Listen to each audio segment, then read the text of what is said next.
আসসালামু আলাইকুম প্রিয় শিক্ষার্থীরা, আজকে আমরা অত্যন্ত একটি গুরুত্বপূর্ণ বিষয় নিয়ে আলোচনা করব। সেটি হচ্ছে প্রেজেন্ট ইনডিফিনিট টেন্স। তো প্রেজেন্ট ইনডিফিনিট টেন্সে আমাদের টেন্সের মধ্যে সবচেয়ে বেশি ব্যবহৃত হয় আমাদের ভাষা বা যে কোনো ক্ষেত্রে আমরা প্রেজেন্ট ইনডিফিনিট টেন্স ব্যবহারটা বেশি হয়। তো চলো আমরা আলোচনা করি স্ট্রাকচার। সাবজেক্ট ভার্বে বি ওয়ান প্লাস অবজেক্ট অথবা এক্সটেনশন। এখানে সাবজেক্ট ভার্বে বি ওয়ান বলতে একটা ভার্বে তিনটা ফর্ম হয়, যেমন ভার্বে বেস ফর্ম, বি2, বি3। বি1 মানে ভার্বে বেস ফর্ম, বি2 মানে ভার্বের ফার্স্ট ফর্ম, আর বি3 মানে ভার্বের ফার্স্ট পার্টিসিপল, যেমন do, did, done, go, went, gone, write, wrote, written, give, gave, given, read, read. তাহলে এগুলো অনেকগুলো ভার্ব আছে স্ট্রং বার। এগুলো কী বলা হয়? স্ট্রং বার, উইক বার। তো প্রেজেন্ট টেন্সে সবসময় যে ভার্বের যে মূল ভার্ব আছে এটাকে মূল ভার্ব বলা হয়। ভার্বের যে বেওয়ান, এই মূল ভার্বটা এখানে হবে। আই ইট রাইস, এখানে দেখো ইট হচ্ছে ভার্বের বেস ফর্ম, এই সাবজেক্ট আই হচ্ছে সাবজেক্ট হচ্ছে ভার্বের বেস ফর্ম হয়েছে। সুতরাং দেখো রাইস হচ্ছে কি অবজেক্ট, এখানে রাইস হচ্ছে আই ইট রাইস। তো ইট হচ্ছে ভার্বের base form. You play cricket, এটা প্লে হচ্ছে ভার্বের বেস ফর্ম। সুতরাং প্রেজেন্ট টেন্সে সবসময় কী হয়? ভার্বের বেস ফর্ম হয়। সাবজেক্ট যদি he, she, it singular noun, subject যদি he, she, it singular noun হয়, এগুলোকে বলা হয় থার্ড পারসন সিঙ্গুলার নাম্বার। এই থার্ড পারসন সিঙ্গুলার নাম্বার যদি সাবজেক্ট হিসেবে বসে, সেই ক্ষেত্রে ভার্বে ভি ওয়ানের সাথে অথবা মূল ভার্বের সাথে, অর্থাৎ মূল ভার্বের সাথে ইয়েস বা ইয়েস বলবে। তারপরে হচ্ছে অবজেক্ট অথবা এক্সটেনশন।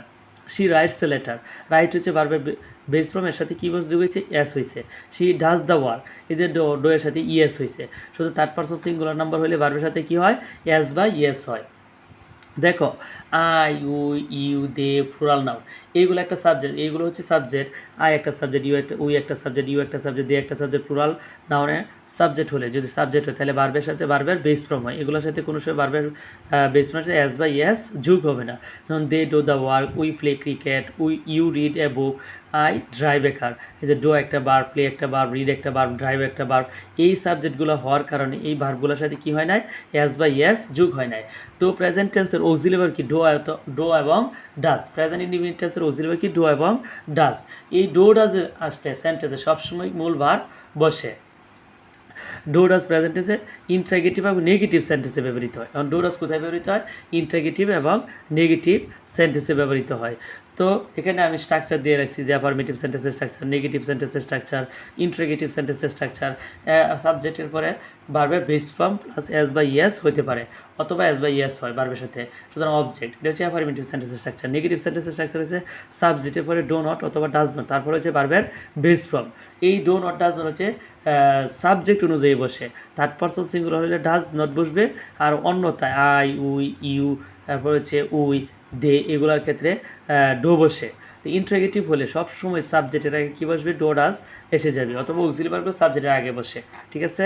যেমন হি প্লেস ফুটবল, এটা হচ্ছে affirmative sentence. He does not play football, এটা হচ্ছে নেগেটিভ সেন্টেন্স। তো does not, do not, does not এর ভার্বের সাথে কী হয় না? এস বাই এস হয় না, যদিও third person singular number subject হয়েছে।